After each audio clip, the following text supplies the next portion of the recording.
4.5 notes global wind patterns. Objective: explain how environmental factors result in the atmospheric circulation.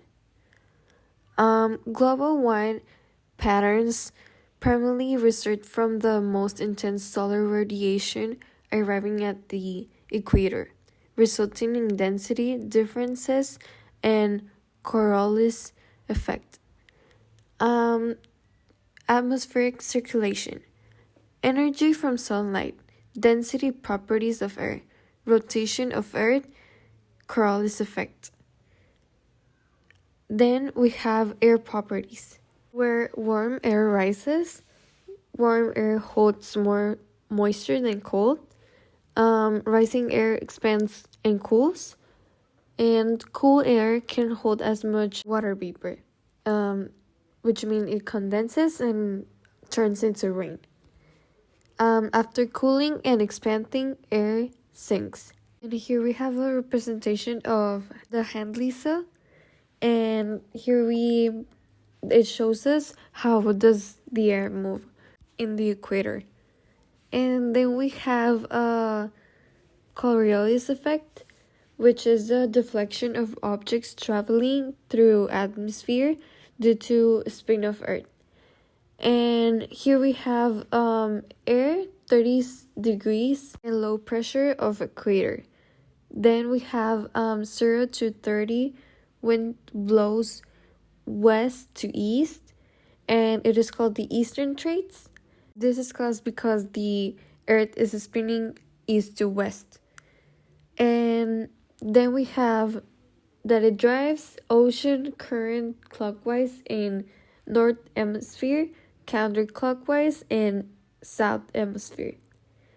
Here we have a representation of this rotation of the Coriolis effect, and in an example for a ball, and how if you throw a ball with no rotation, the ball is straight, but with the rotation, the ball is deflected because of the Coriolis effect.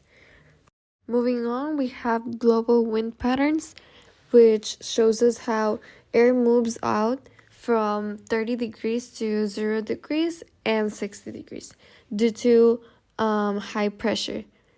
And we have 30, which is low pressure, and 0 to 60. Then we have air rising atmosphere in the equator equals low pressure, and air sinking down to 30 equals high pressure. We have 0 degrees to 30 winds blow east to west, and it is called the eastern trade. Drives ocean current clockwise in northern hemisphere and counterclockwise in southern hemisphere. And 30 to 60 degrees winds blow west to east, which is the westerlies, which drives the weather patterns of Northern America. Then we have a diagram showing the high pressure, low pressure, and high pressure in the northern or southern hemisphere, and the low pressure in the equator, and how the Hadley-cell conducts the air the opposite sides of the equator, which are the poles. And we have the FRQ, which asks to explain how the sun is responsible for the pattern circulation in cycle C. And because the pattern circulation is in the equator, the air expands to the poles due to the fact that in the equator there is a lot of sun exposure, and the sun makes the air rise, meaning evaporate.